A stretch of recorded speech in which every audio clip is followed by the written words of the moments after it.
Welcome to the Science in VR app. This app has been developed by the ARC Center of Excellence for Gravitational Wave Discovery, OzGrav. In this video, we will provide an introduction to SciVR and give you the basics for using the app. Start by searching for SciVR in the Google Play or Apple Store on your phone. Once you do that, you will see it come up with an icon that looks like an astronaut helmet. Install and open the app. You'll have the option to use this app in VR or non-VR mode.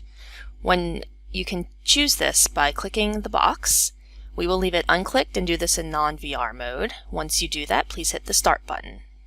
This is what you will see when you open the app. If you look down, you will see a menu. The little circle highlights things that you can choose.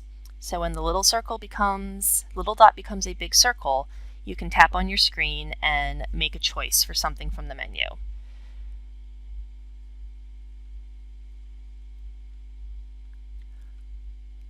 You can also switch to VR mode here.